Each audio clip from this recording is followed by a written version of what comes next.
A significant surge of intense rainfall triggered by Storm Claudia has led to widespread flooding throughout the United Kingdom, affecting areas from Wales to the Midlands and putting pressure on both natural and artificial flood management systems. The storm made its appearance late on Thursday and persisted through Friday, unleashing substantial precipitation on terrain that had been waterlogged for several days. Consequently, roadways became inundated rapidly, riverbanks burst their limits, and transit systems throughout the area encountered serious disruption.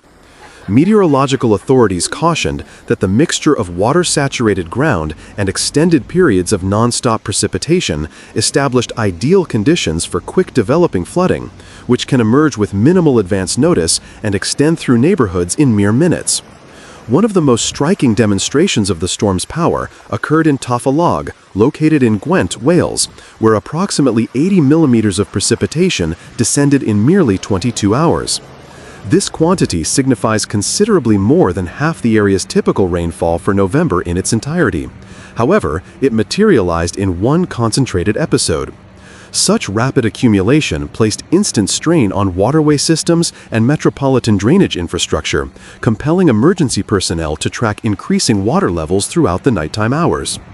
By the early hours of Friday, flood notifications were in effect throughout extensive sections of England, and authorities released numerous advisories suggesting that flooding was not merely probable, but in certain areas anticipated.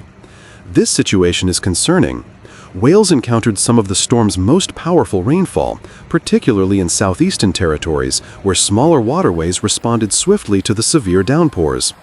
Multiple communities witnessed water streaming over roadways and open areas, compelling motorists to reverse direction and leading municipal authorities to shut down susceptible routes.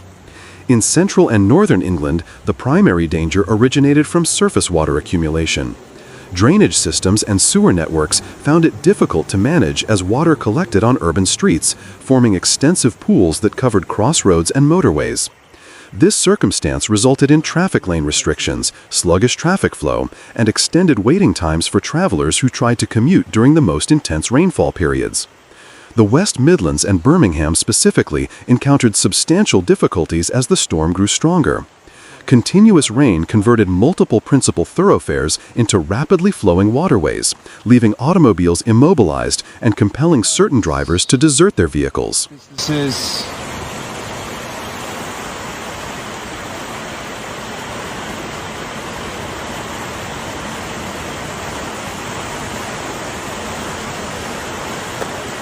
why just defending against floods won't save us. In one extensively documented occurrence, a van operator found himself trapped when water levels increased too rapidly for escape, compelling him to ascend onto the vehicle's roof while awaiting rescue personnel to arrive. South of the metropolitan area, the River Rea exceeded its banks in the Northfield district, pushing water onto adjacent streets and generating dangerous circumstances for those on foot and in vehicles.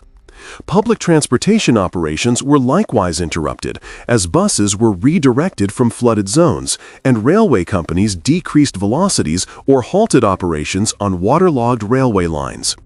In the East Midlands, substantial precipitation extended throughout Nottingham and neighboring portions of Nottinghamshire. Predictions suggested widespread amounts ranging from 30 to 50 millimeters, with certain higher elevation locations receiving up to 80 millimeters. This imposed further stress on the River Trent, among Britain's principal rivers. While no significant structural damage has been verified in Nottingham thus far, communities situated near the waterway were recommended to stay vigilant as authorities maintain surveillance of climbing water heights.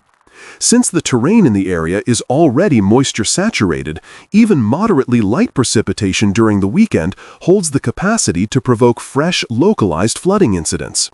An additional escalating worry following the storm involves the dramatic temperature decrease moving throughout England. As atmospheric conditions clear during nighttime, stagnant water remaining on roadways, walkways, and terrain is projected to solidify, producing icy circumstances that may result in hazardous early morning transportation. Meteorological authorities released a cold temperature warning for most of the nation, recommending inhabitants to demonstrate care and permit additional time for morning travel. Frozen floodwater can be misleading. What seems to be a superficial pool may hide deeper water or compromised pavement underneath a fragile ice layer. Officials throughout the nation encourage the public to adhere to safety recommendations carefully. Inhabitants residing near waterways or in traditionally flood-susceptible communities were requested to arrange emergency supplies and remain prepared to relocate to elevated ground should circumstances worsen. Individuals were additionally urged to verify the well-being of senior citizens or those who might experience challenges reacting promptly to evacuation announcements. Authorities reiterated a straightforward yet critical directive: never attempt to drive through submerged roads or underpasses regardless of circumstances, as it remains impossible to assess water depth or current velocity from within a vehicle.